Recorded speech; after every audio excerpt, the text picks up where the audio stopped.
हिंदू धर्म के दो ग्रंथों सरस्वती पुराण और मत्स्य पुराण में सृष्टि की रचिता ब्रह्मा का अपनी ही बेटी सरस्वती से विवाह करने का प्रसंग है, जिसके फलस्वरूप इस धरती के प्रथम मानव मनु का जन्म हुआ।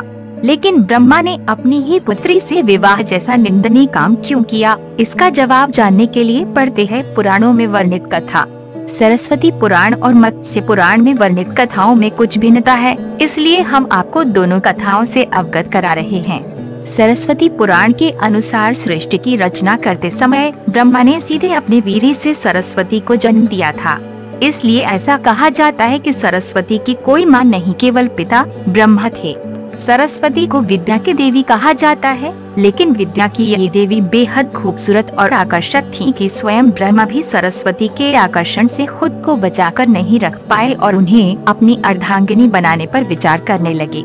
सरस्वती ने अपने पिता की इस मनोभावना को भांपकर उनसे बचने के लिए चारों दिशाओं में छिपने का प्रयत्न किया, लेकिन उनका हर प्रयत्न बेकार साबित हुआ। इसलिए विवश होकर उन्हें अपने पिता के साथ विवाह करना पड़ा। ब्रह्मा और सरस्वती करीब 100 वर्षों तक एक जंगल में पति पत्नी की तरह रहे। इन दोनों का एक पुत्र भी हुआ, जिसका नाम रखा गया था स्वयंभू मनु। इसके उलट मत्स्य पुराण के अनुसार ब्रह्मा के 5 सिर थे। कहा जाता है जब ब्रह्मा ने सृष्टि की रचना की तो वे इस समस्त ब्रह्मांड में अकेले थे। ऐसे में उन्होंने अपने मुख से सरस्वती, सांध्य, ब्राह्मी को उत्पन्न किया। ब्रह्मा अपनी ही बनाई हुई रचना सरस्वती के प्रति आकर्षित होने लगे और लगातार उन पर अपनी दृष्टि डाले रखते थे। ब्रह्मा की दृष्टि से बचने के लिए सरस्वती चारों दिशाओं में छिपती रहीं, लेकिन वे उनसे नहीं बच पाईं। इसलिए सरस्वती आकाश में जाकर छिप गईं, लेकिन अपने 5वें सिर से ब्रह्मा ने उन्हें आकाश में भी खोज निकाला और उनसे सृष्टि की रचना में सहयोग करने का निवेदन किया।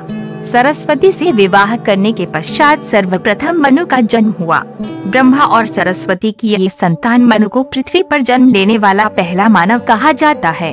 इसके अलावा मनु को वेदों, सनातन धर्म और संस्कृत समेत समस्त भाषाओं का जनक भी कहा जाता है।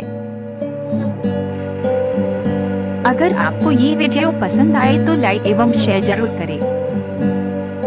आपको हमारा ये वीडियो कैसा लगा ये हमें कमेंट करके जरूर बताएं।